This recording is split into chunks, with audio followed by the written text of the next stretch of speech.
solar winds swept clean this planet 4.5 billion years ago. Earth thrived. Its natural elements helped it to flourish, and its bounty was for all to share. Then a life form of superior intelligence evolved, and for a while lived in harmony with the Earth.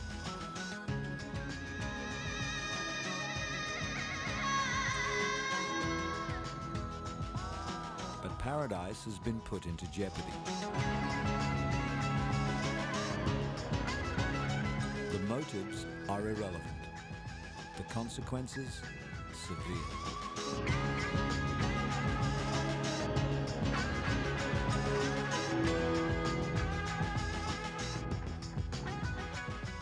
The remedy is written. The elements of life are clear.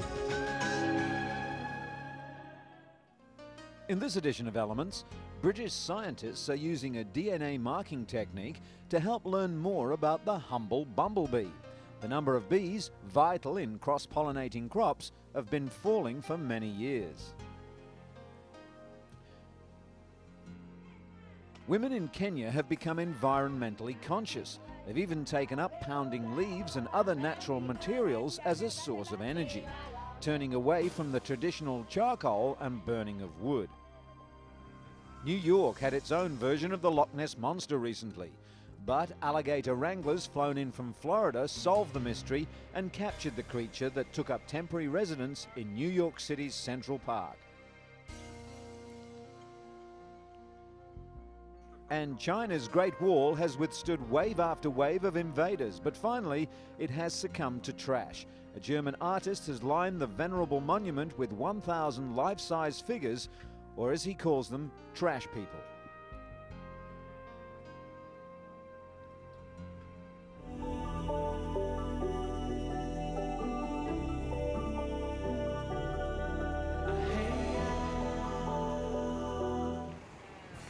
But first, the United States has long been seen as the land of milk and honey.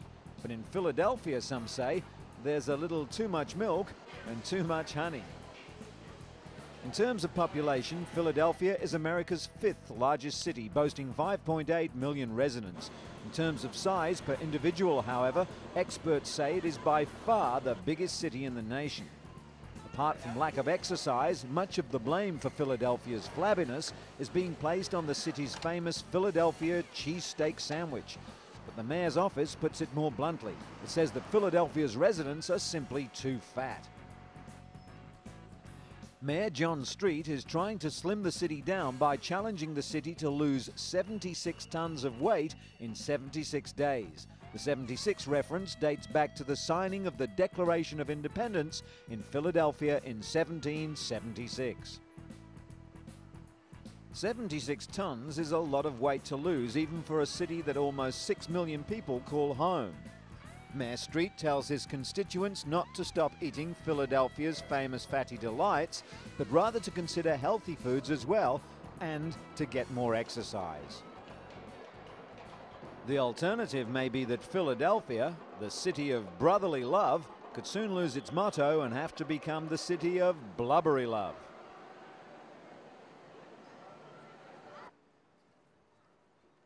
And speaking of good health and exercise, cycling is great for the cardiovascular system. Karaoke singing, on the other hand, is good for the vocal cords and can be a very humbling experience.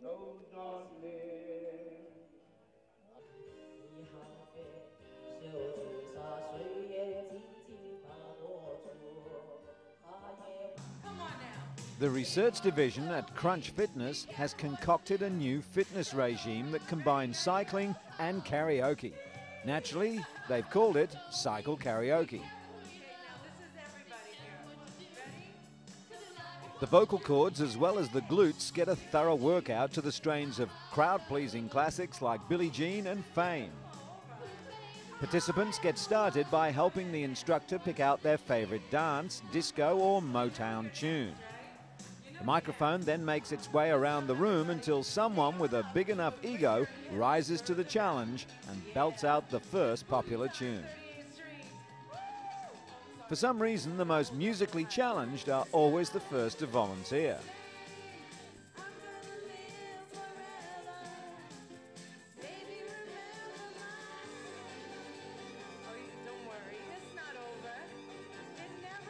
Each class features 6 songs that are probably standards on any karaoke circuit.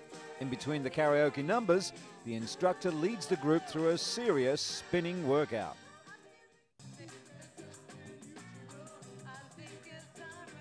According to instructor Laurie Benson, singing isn't mandatory, and the bashful types can gracefully bow out. But those that take part in this physical and vocal extravaganza say they thoroughly enjoy the mix of song and sweat.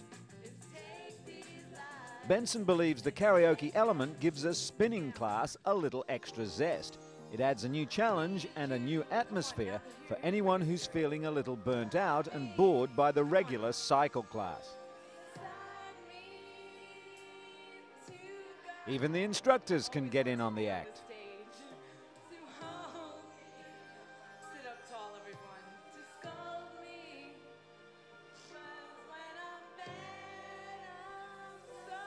Even if singing isn't your forte, karaoke is a testament to the universal appeal of having a good chuckle at someone else's expense.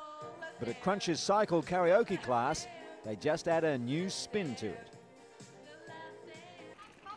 And if you think you'd seen it all, think again. It's called Stroller-Size, and it's no stroll in the park. The classes lure frustrated young mums to New York Central Park every day, using the stroller as a fitness tool during a rigorous hour-and-a-half of exercise. Founded by mum of 3 Elizabeth Trindade, Stroller-Size holds several classes daily. Dozens of young mums race, jog, dance and walk around the park with their strollers in tow.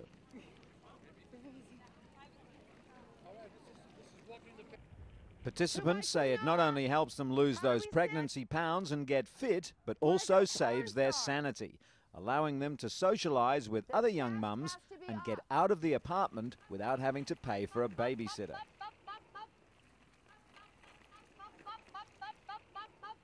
Stroller-Size is great for the kids too, who seem to enjoy being out in the open, getting a little workout of their own.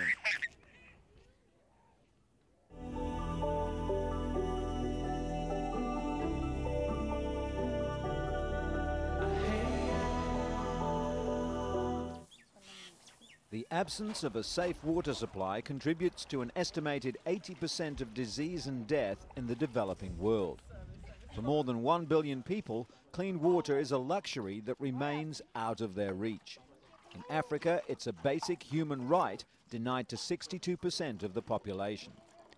Britain is taking a lead in adopting a new water target to complement existing international poverty reduction targets. Delegates attending the Department for International Development launch recently were all made acutely aware of the enormous scale of the problem. Water aid projects like this one in Ghana are an example of the community-led resource programs now in place. People empowerment is the key, according to WaterAid. It's estimated that 200 to 400 billion pounds sterling is required to achieve full access to adequate water and sanitation. Some charities are calling for debt relief funds to be used to provide this basic human right.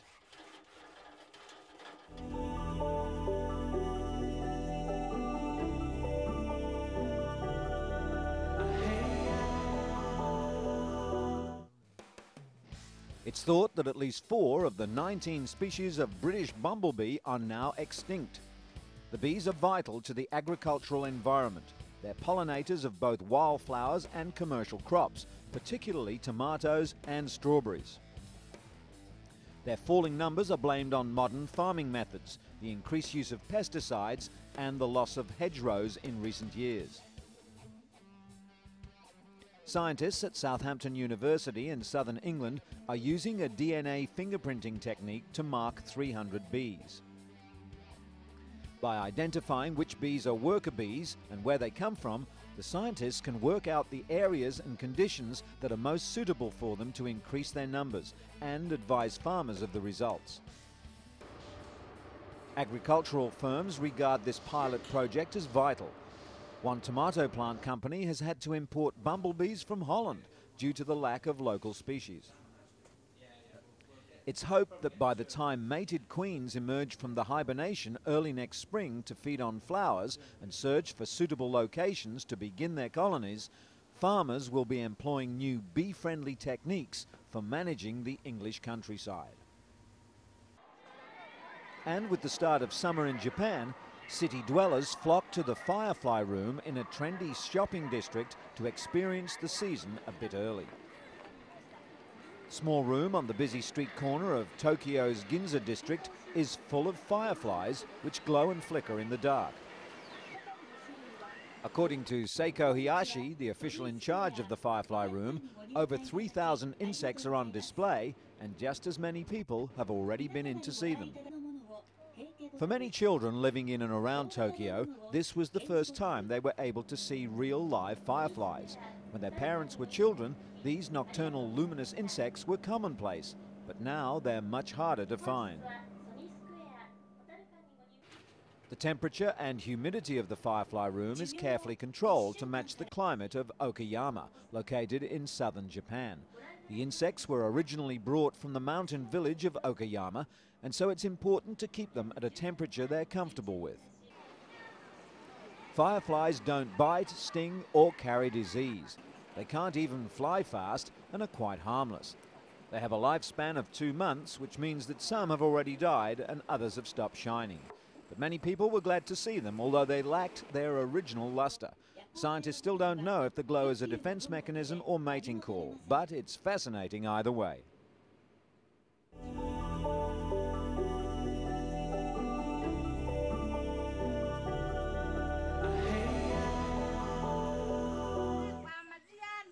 In the rolling hill country of Kaskiyu, 100 kilometres south of Nairobi, some of the most traditional people in Kenya are becoming environmentally conscious. The Akambas are amongst the most established of Kenya's ethnic groups, many living much as their people have for countless generations. But some of the Akamba women are turning their back on tradition, preferring 21st century technology instead. Where once they would have been pounding maize in their mortars, the women are now preparing a mash of water and leaves. They're making briquettes for burning by area recycling natural minerals that once they would have simply thrown away. In Kenya, as in most of Africa, wood is the principal source of energy. The felling of large tracts of forest for firewood is posing a serious environmental threat to the continent. 20 years ago, these sparse plains were covered in trees. Faced with the growing crisis of deforestation, the government banned the felling of indigenous trees and consequently the manufacture of charcoal.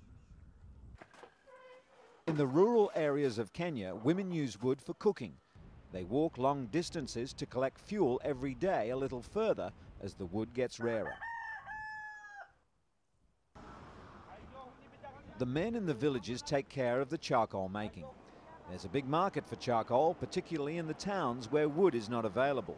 Making charcoal helps farmers make ends meet. The tree was cut from this truck. And then, Chief Kennedy Ndambuki is the law in these hills, but he's had little success in stopping the charcoal production. Offenders stay on the move so as not to get caught. It's difficult to get the charcoal makers' views on camera as they face a fine of $20 if they're found out. While the fine is inconvenient, it's no real deterrent. There's a growing awareness, particularly among people who live off the land, of what's happening to their environment.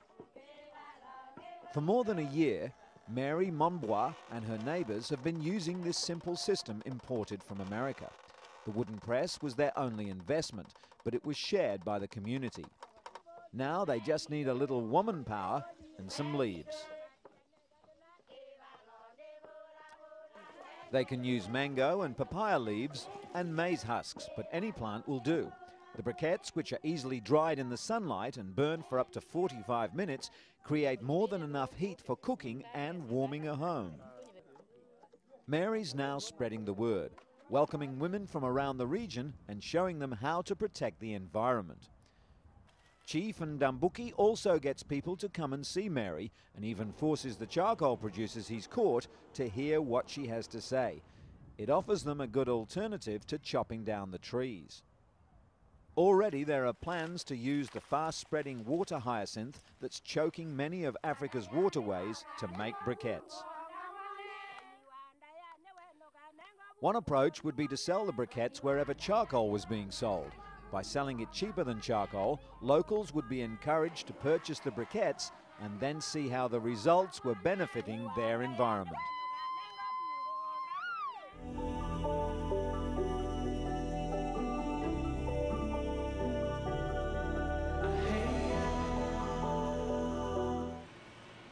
New York City. It's known around the world as the quintessential urban jungle. But at the northern end of Central Park, underneath the placid waters of the Harlem Mere, lurks a visitor not expected in these parts. A reptilian carnivore known for its savagery and immense appetite. The creature that has captured the attention of New Yorkers is a 2-foot baby alligator. It was spotted by a New York City policeman and his family while out fishing recently. Park employees were notified and gave chase, but the creature disappeared into the murky depths. According to New York City Parks Commissioner Henry Stern, his men have been looking for the alligator since the weekend, but the critter has proved an elusive adversary.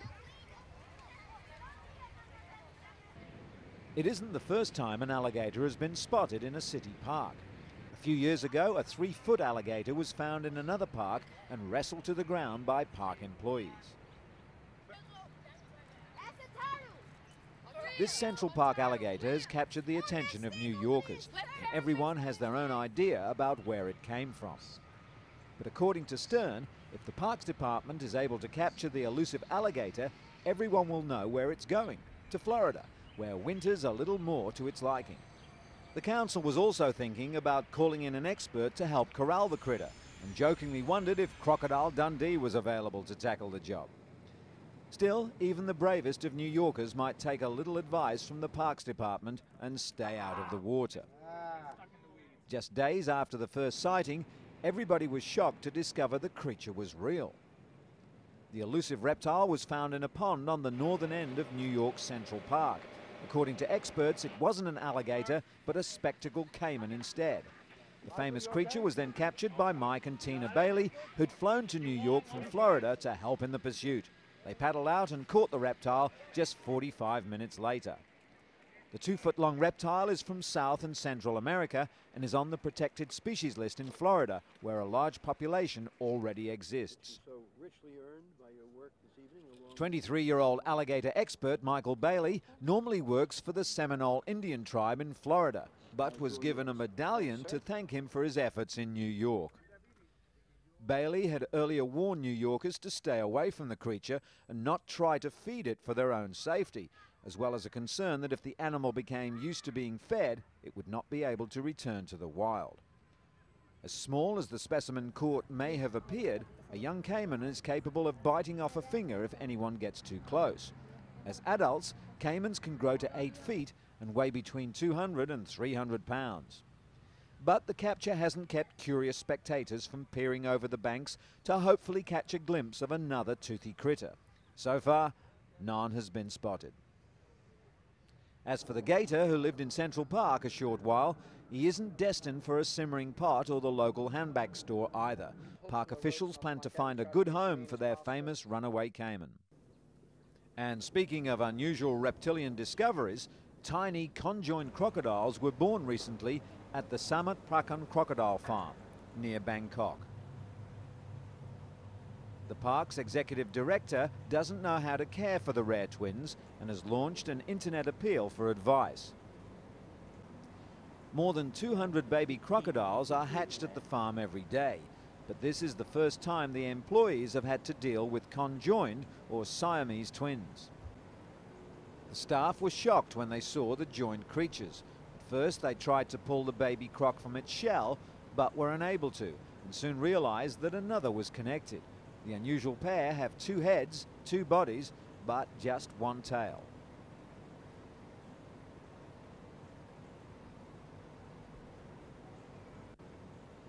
The reptiles seem to be in good health, and and each has its own separate internal organs.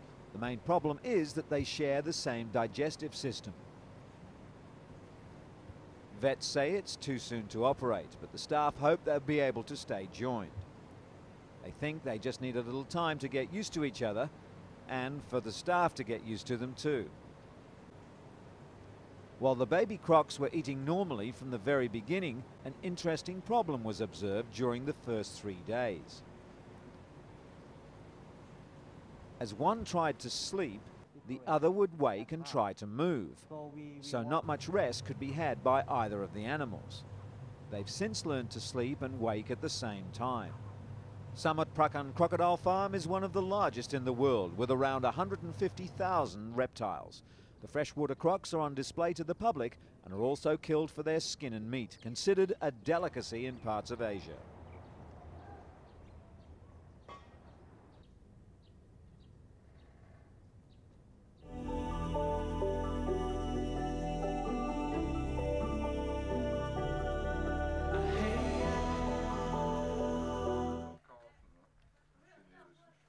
They stand silently, row after row of strange life-size sculptures. 1,000 trash people made from carefully picked rubbish have gone on display on the Great Wall of China. For German artist H. Schult, trash is art. He draws his inspiration from consumer societies. The heaps of trash they discard is a source of beauty to him. Please go ahead. It took Schult 2.5 years to convince Chinese authorities to let him stage his giant open-air display on China's most famous monument, and was finally granted a 2-week exhibition. The artist's wife, Elke Koska, a former actress, chose the easy way up. She sat comfortably in a sedan chair for the long ride along the ancient wall to her husband's modern works. In the meantime, Schult sat on a watchtower proudly surveying his masterpiece, a kilometre-long line of trash sculptures snaking up and down China's mountains.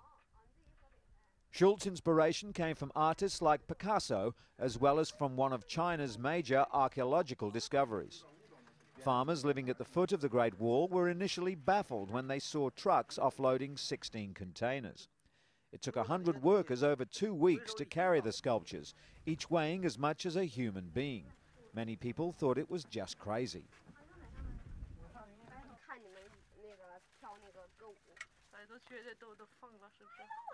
But local villager Xiao Shujian understood what Schult was saying through his art. According to her, the sculptures promote a clean environment by showing us just how much rubbish we all throw away. The 1,000 trash people will remain on the wall for some weeks, braving the blazing sun and sandstorms from Mongolia. Schult still plans to take his sculptures to Cairo, Rio de Janeiro, Ayers Rock in Australia, Barcelona and Venice.